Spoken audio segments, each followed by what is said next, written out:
안녕하세요. 오늘은 요한 2서 말씀을 가지고 진리 안에서의 삶이라는 제목으로 은혜를 나누겠습니다.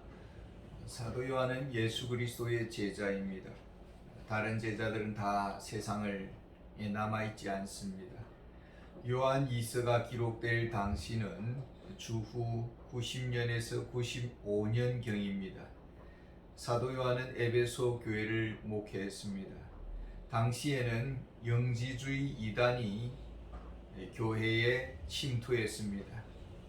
교사의 위치에 있으면서 그리스도의 복음을 훼손했습니다. 거짓 교사들은 기독교의 사랑의 문화를 이용해서 공격을 했습니다. 성도들의 가정을 거점으로 해서 어리석고 유복한 여성들의 집안에 머물면서 과부들의 집안에 머물면서 거짓 교훈을 가르쳤습니다. 사도 요한이 이 편지를 쓰게 된 동기라고 할 수가 있겠습니다. 사도 요한은 요한 2서를 한 부녀 성도에게 썼습니다. 1절에 보면은 장로인 나는 택하심을 받은 부녀와 그의 자녀들에게 편지하노니, 여기서 부녀는 단수입니다. 교회 안에 책임적 위치에 있었습니다. 어머니와 같은 사랑으로 나그네를 대접했습니다. 잘 섬기는 분이었습니다. 거처할 방을 내어줄 정도로 넉넉했습니다. 그 부녀에게는 자매가 있었습니다. 그 자매들에게 또 자녀가 있었습니다. 그 자녀들이 믿음 안에서 잘 자랐습니다. 그러니까 이 부녀와 그 자매들, 어린 자매들, 자녀들 사이에는 이모와 조카라는 관계가 형성되어 있는 것이죠. 그래서 조카들이 이모님을 지켜보았습니다. 눈여겨보았습니다. 이 이모님이 손이 크고 사랑도 많고, 그러니까 그것을 이용해서 거짓 교사들이 그 집안에 들락달락했습니다. 이모님이 점점 물들어간다라는 그런 느낌을 받았습니다. 사도들의 교훈을 등한시 여깁니다. 그래서 조카들이 사도 요한에게 방문을 한 것입니다. 13절에 보면은 택하심을 받은 내 자매의 자녀들이 내게 문안하느니라. 이 부녀에게는 자매들이 있었습니다. 아마 교회의 여전도 회원들이었을 것입니다. 그 자매들의 자녀들이 또 잘 자랐습니다. 그리고 사도 요한에게 찾아온 것이죠. 사도 요한은 이 어린 자매들의 자녀들을 보면서 이렇게 평가를 내리고 있습니다. 4절에 너희 자녀들 중에 우리가 아버지께 받은 계명대로 진리를 행하는 자를 내가 보니 심히 기쁘도다. 여기서 내가 보니라는 이 말은 유레카, 발견했다라는 뜻입니다. 보배를 발견했듯이 사도 요한은 이 어린 조카분들을 보니 영적 보배라는 것입니다. 너무나 잘 성장했습니다. 진리 안에서 순종하고 진리와 동행하는 그런 걸음을 걷고 있습니다. 그리고 이 어린 자녀들이 이모님에 대해서 염려스러운 이야기를 틀어놓은 것입니다. 교회에서 중요한 위치에 있습니다. 그런데 거짓 교사들이 넘나들고 있습니다. 걱정이 됩니다. 이런 말을 틀어놓은 것입니다. 사도 요한은 우선적으로 젊은 조카분을 발견했을 때 너무나 기뻤습니다. 목회적인 큰 보람을 느낀 것입니다. 목회의 열매라고 할 수가 있고 목회의 상급이라고 할 수가 있습니다. 진리 안에서 잘 성장한 성도 한 사람, 그것이 목회자의 가장 큰 기쁨이다라는 것입니다.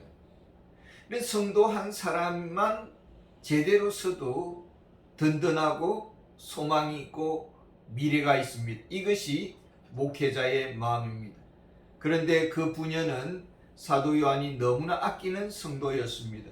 1절에 보면 내가 참으로 사랑하는 자요. 여기서 참이라는 말은 진리를 말을 합니다. 진리 안에서 사랑하는 자, 이것이 사도 요한이 부녀 성도들을 대하는 태도였습니다. 이성적으로 사랑한 것이 아니라 진리 안에서의 사랑, 같은 믿음을 가진 형제 자매, 영적으로 가족된 그런 사랑하는 자라는 관점에서 보고 있는 것입니다. 사도 요한은 왜 진리를 앞세우고 있을까요? 진리 때문에 영적인 가족이 되었고 진리 때문에 영원한 하나의 운명 공동체가 된 것입니다. 그렇다면 사도 요한에게 있어서 진리는 무엇입니까?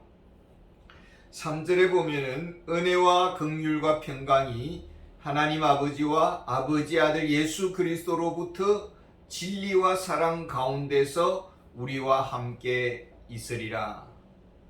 진리와 사랑 가운데 있을 때에 나타나는 결과가 무엇일까요? 하나님의 복이 임하게 된다라는 것입니다.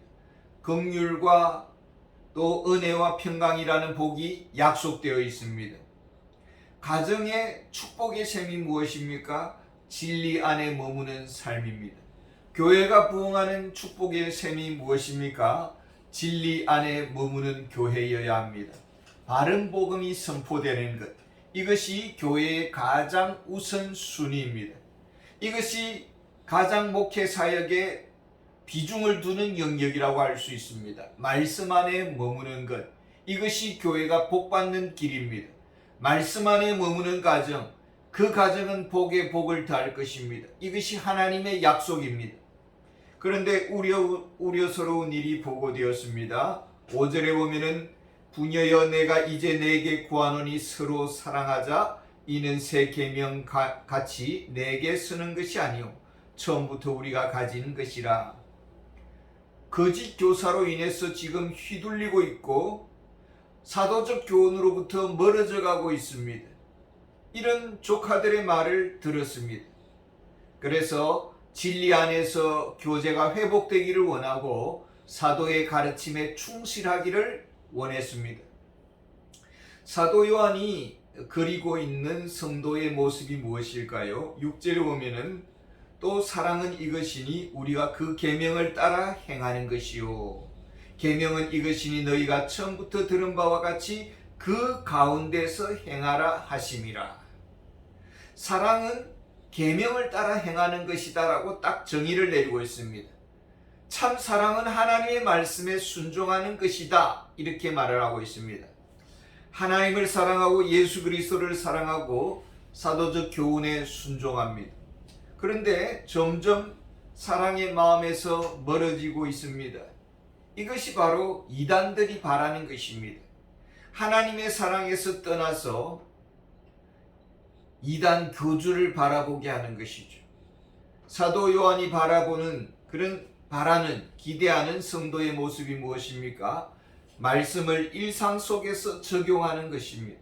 6절에 보면 처음부터 들은 바와 같이 그 가운데서 행하라 하심이라.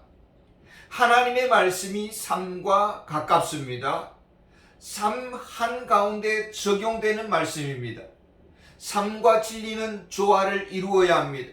이것이 사도가 기대하는 성도의 모습입니다. 4절에 아버지께 받은 계명대로 진리를 행하는 자를 내가 보니 심히 기쁘도다.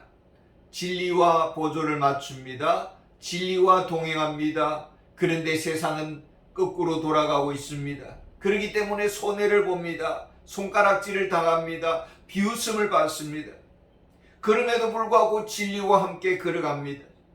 일상의 삶 속에서 진리를 적용합니다. 거룩한 삶을 지켜갑니다.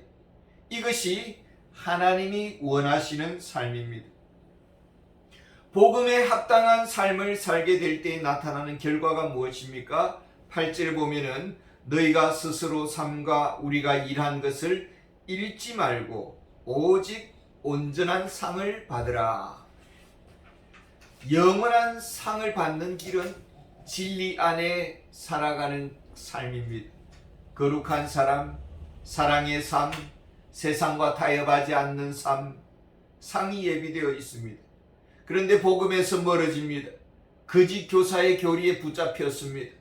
주님을 향한 사랑이 식어집니다. 거짓 교리를 따라갑니다. 결국은 상을 잃어버린다라는 것입니다. 복을 잃게 된다라는 것입니다. 갈라디아서에 보면은 사도 바울은 다른 복음을 전하는 자는 저주를 받을지어다라고 선언했습니다. 왜요? 이단은 영혼의 도둑질을 하기 때문입니다. 우리가 남이가 하면서 집으로 찾아와서는 서로 교제를 나누고 마침내는 그 영혼을 도둑질합니다. 저주가 임합니다. 하나님과의 교제가 끊어집니다.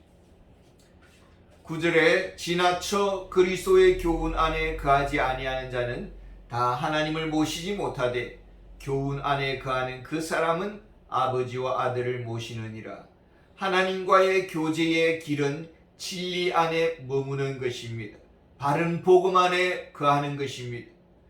하나님과의 교제 중에 복이 임합니다. 하나님의 사랑을 받습니다. 하나님과 사귐을 가지게 됩니다. 이런 축복을 도둑질하는 이단을 어떻게 대처해야 할까요? 10절에 보면은 누구든지 이 교훈을 가지지 않고 너희에게 나아가거든 그를 집에 들이지도 말고 인사도 하지 말라. 이 교훈이 무엇입니까? 9절에 보면은 지나쳐 그리스도의 교훈 안에 거하지 아니하는 자는, 교회는 그리스도의 복음을 전하는 곳입니다. 구원의 진리를 선포하는 곳입니다. 그리스도의 유일한 구원의 길을 가르칩니다. 여기에서 지나칠 때에 앞서가서 그리스도의 복음을 경홀히 여깁니다. 세상의 철학과 온갖 지식으로 인조꽃으로 강단을 장식합니다. 어떤 결과를 낳습니까? 11절에 보면은 그에게 인사하는 자는 그 악한 일에 참여하는 자임이라. 덫에 걸리게 됩니다. 귀신이 바라는 대로입니다. 그리스도의 구원의 진리를 외면하고 성경의 진리를 외면합니다. 강단에서 성경 외에 다른 교훈을 누로 더럽힙니다. 세상적 지식의 위대함, 세상적 철학의 우수함을 주장합니다. 그리고는 그리스도의 복음을 부끄럽게 여깁니다. 이것은 교회를 무너뜨리는 행위입니다. 교회를 무기력하게 하는 저주 행위입니다. 사도 요한은 가정을 살리고 교회를 지키는 길은 그리스도의 복음 안에 머물러야 한다고 강조하고 있습니다. 이것이 교회의 부흥의 길입니다. 교회가 진리에 창념할 때에, 모든 성도들이 하나님의 말씀에 붙잡힐 때에 가정도 살고 교회도 살고 이 나라도 복을 받게 될 것입니다. 하나님의 관심은 단지 사랑에 있지 않습니다. 진리 안에 있어야 하고 진리의 통제를 받아야 합니다. 진리 안에서의 사랑이어야 합니다. 이 경계선을 넘는 사랑은 사랑이 아니다라는 것입니다. 참 사랑은 진리 안에 거하는 것입니다. 이것이 가정과 교회가 가야 하는 길인 줄 믿습니다. 감사합니다.